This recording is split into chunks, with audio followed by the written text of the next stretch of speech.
এই মুহূর্তে খুলনা বিশ্ববিদ্যালয়ে আছেন সহকর্মী আব্দুল্লাহ আল মামুন রুবেল। তার সঙ্গে আলোচনায় যুক্ত থাকবেন বিশ্ববিদ্যালয়ের পরিবেশ বিজ্ঞান বিভাগের অধ্যাপক ডক্টর আব্দুল্লাহ হারুন চৌধুরী। এছাড়া বাগেরহাট থেকে যুক্ত হবেন সহকর্মী আলী আকবর টুটুল। সরাসরি যাচ্ছে রুবেলের কাছে।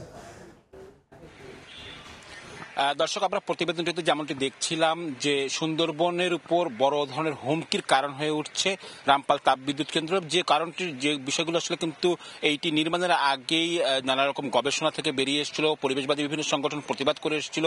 সম্প্রতি আমরা দেখেছি একটি প্রতিষ্ঠান থেকে এর উপর জরিপ করা হয়েছে, সেখানেও কিন্তু একই বিষয় উঠে এসেছে।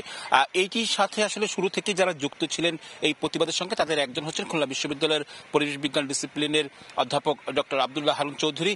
একটু তার কাছ থেকে শুনতে চাই যে শুরুতে আপনারা যে আশঙ্কাটা করেছিলেন এই রামপাল তাপবিদ্যুৎ কেন্দ্র পরিবেশের ক্ষতি করবে, সুন্দরবনের ক্ষতি করবে, জলজ প্রাণীর ক্ষতি করবে, এখন কি আসলে বাস্তবতা যেটা বলছে আপনাদের মূল্যায়ন কি? না, এটি তো ক্ষতি করবে বলা হয়েছিল এবং দীর্ঘ সময় পার হয়ে গেছে। ইতিমধ্যে পাওয়ার প্ল্যান্ট চালু হয়েছে, ফলে ক্ষতি যে করছে তার নমুনা কিন্তু ইতিমধ্যেই সিজিএস এর তারাই কিন্তু এটি স্টাডি করে বলছেন। ফলে এটি খুবই প্রাথমিক পর্যায়ে এবং এটি কেবল পাওয়ার প্ল্যান্টের শুরু, এবং এখানে পুরো প্ল্যান্টটাই যেখানে চালু হয়নি সেখানেই যদি এই অবস্থা হয়, তাহলে যদি পুরো প্ল্যান্টটা চালু হয়, এবং এটি তো আসলে 1 বছর 2 বছরের প্রকল্প না, এটি একটি দীর্ঘমেয়াদী প্রকল্প এবং এটি যুগ যুগ ধরে চলবে। ফলে এই ক্ষেত্রে যে ঘটনাটি ঘটবে যে এই পুরো অঞ্চলটিতে এক ধরনের মরুকরণ তৈরি হবে। সেটা কিরকম? সেটা হচ্ছে এরকম যে এই যে বিষক্রিয়া, বিভিন্ন হেভি মেটাল এবং তার যে কেমিক্যালস এর কারণে পানিতে যে মাছ এবং অন্যান্য জলজ প্রাণী সেগুলো যেমন ধ্বংস হবে, অন্যদিকে যারা বেঁচে থাকবে এর সঙ্গে লড়াই করে তারা কিন্তু এই সমস্ত কেমিক্যাল বহন করবে এবং ফলশ্রুতিতে এগুলো এক জায়গায় থাকবে না এবং এই সমস্ত মাছ মানুষের খাবার হিসেবে ব্যবহার হবে, পশু পাখির খাবার হিসেবে ব্যবহার হবে। ফলে মানুষের শরীরে এবং খাদ্য শৃঙ্খলেও কিন্তু এই জিনিসগুলো চলে আসবে। স্যার, হচ্ছে কি বিশ্ব ঐতিহ্য সুন্দরবন আসলে বিশেষভাবে মানে কোনো ভূমিকা এই রামপাল তাপবিদ্যুৎ কেন্দ্রে নেগেটিভ ভূমিকা রাখছে কিনা?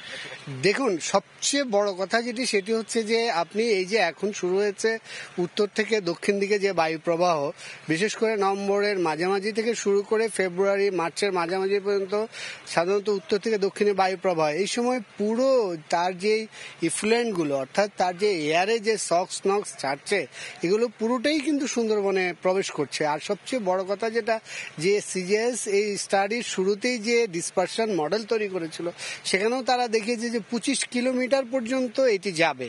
তাহলে পরে 25 কিলোমিটার, যেখানে বনটি মাত্র 9 কিলোমিটার দূরত্ব অবস্থিত, তার মানে বনের মধ্যে আরো 16 কিলোমিটার ভিতরে ঢুকছে এবং এটি পুরোপুরি যদি শেষ হতে হয় তাহলে বনের আরো অধিক ভিতর পর্যন্ত প্রবেশ করবে। ফলে সেখানে থাকা প্রাণী এবং উদ্ভিদ সম্প্রদায় সবকিছুই কিন্তু আসলে দূষিত হচ্ছে এবং হবে। একটু অর্থনৈতিক জায়গা থেকে যদি আমি পরিবেশের সাথে কম্পেয়ার করার চেষ্টা করি, সেখানে আসলে আমরা কি অর্থনীতি থেকে কিছুটা লাভজনক জায়গা যেতে পারছি এই বিদ্যুৎ কেন্দ্র থেকে? না, এটি কোনোভাবেই না। আসলে আমরা শুধুমাত্র যে অর্থনৈতিক ক্ষেত্রে ভাবছি যে ইন্ডাস্ট্রি তৈরি করে, এই বিদ্যুৎ তৈরি করে কিছু ইন্ডাস্ট্রি হবে, কিছু আমার ইকোনমিক লাভ হবে, কিন্তু আপনি যদি এই পলিউশনের কারণে যেই ধরনের আমাদের মানুষ রোগাক্রান্ত হবে এবং আমাদের যে সম্পদ, প্রকৃতি, ইকোসিস্টেম ধ্বংস হবে, তার যদি ইকোনমিক কাউন্ট করেন, তাহলে আমার মনে হচ্ছে যে এই ইকোনমিক কাউন্টটা যদি সঠিকভাবে করা হয়, তাহলে এটি সত্যিকার অর্থে যে ইকোনমিক লাভ দেখানো হচ্ছে সেটি 1/3 কমে নেমে আসবে। একটু শেষ প্রশ্ন, যে এখন আসলে করণীয় কি? একটি অবকাঠামো তো নির্মাণ হয়ে গিয়েছে, এটি যেহেতু এখনো পুরোপুরি চালু হয়নি, আমি মনে করি যে এটি বন্ধ করে দেওয়াটাই যুক্তিযুক্ত এবং সেখানে বিকল্প জ্বালানি দিয়ে সোলার সিস্টেম করে বিকল্প বিদ্যুৎ উৎপাদনের পদ্ধতিতে যাওয়া উচিত। কারণ হচ্ছে এটি চালু করলে যে পরিমাণ ক্ষতি আমাদের হবে, তার চেয়ে কম ক্ষতি আমরা এটি বন্ধ করে দিলে হবে। ধন্যবাদ আপনাকে। দর্শক, আসলে আমরা যেমনটা শুনছিলাম যে রামপাল তাপ বিদ্যুৎ কেন্দ্র যেহেতু একটি অবকাঠামো নির্মাণ হয়ে গিয়েছে এবং এটির ক্ষতির দিক চিন্তা করে এখনই আসলে এটির বিকল্পভাবে বিদ্যুৎ ব্যবস্থা করার কথা বলছেন বিশেষজ্ঞরা। আমরা একটু রামপাল তাপ বিদ্যুৎ কেন্দ্র এলাকায় আছেন আমাদের একজন সহকর্মী আলী আকবর টুটুল, সেখানকার অবস্থা জানাবেন তিনি।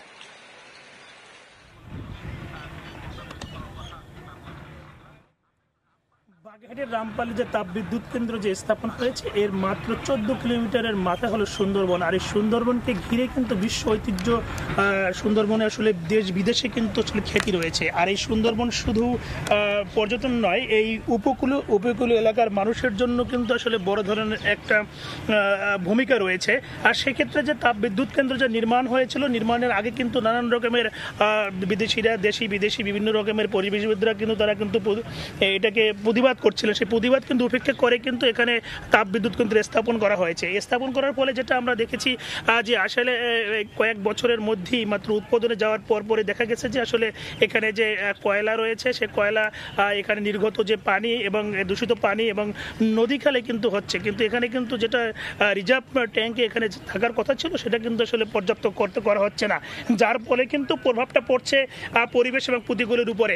আমরা যদি বলি যে আসলে সুন্দরবনের যে ভিতর দিয়ে যে এই কয়লাটা সরবরাহ করা হয় এবং আনলোড করা হয় বড় বড় জাহাজে করে এবং সেখান থেকে এখানে নিয়ে আসা হয়, তারপরেও কিন্তু এখানে কিন্তু কয়লার যে এক ধরনের পদার্থ এবং পানিতে মিশে যায় এবং এই কারণে কিন্তু জলজ প্রাণীর ব্যাপক ক্ষয়ক্ষতি হয়। এই জলজ প্রাণী আসলে আমরা যদি বলি যে আসলে এখানে স্থানীয় যেমন জেলেরা রয়েছে তাদের কাছ থেকে কিন্তু প্রত্যক্ষভাবে আমরা তাদেরকে জানতে পেরেছি, তারা কিন্তু বলেছে যে 10 বছর আগে যে মাছ পাওয়া যেত সেখানে কিন্তু এখন কিন্তু প্রায় 10 ভাগ মাছ পাওয়া যায় না, এমন পরিস্থিতি সৃষ্টি হয়েছে।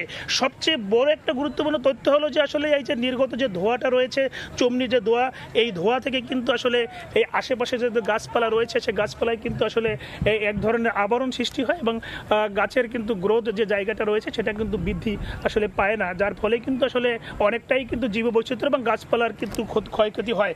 আর যদি আমরা বলি যে প্রায় বর্ষা এবং শীতকাল মৌসুমের পরে যদি যাই, যে শুষ্ক মৌসুমে কিন্তু প্রভাবটা দেখা যাবে প্রত্যেকটা গাছপালায় কিন্তু এই যে ধোঁয়ার যে এক ধরনের পদার্থ সেটা কিন্তু ওই আবরণটা কিন্তু এই গাছপালায় পড়বে এবং সেটা কিন্তু নিশ্চিত যে আসলে এক ধরনের যে ক্ষতি হয়েছে সে ক্ষতি হচ্ছে এবং এটা কিন্তু আসলে প্রমাণ। এই ছিল আমার কাছে যে বাগেরহাটের রামপালে তাপবিদ্যুৎ কেন্দ্রের থেকে সবশেষ। বাগেরহাট থেকে আলী আকবর টুটুল এবং এর আগে খুলনা থেকে যোগ দিয়েছিলেন আব্দুল্লাহ আল মামুন রুবেল এবং তার সঙ্গে ছিলেন একজন অতিথি।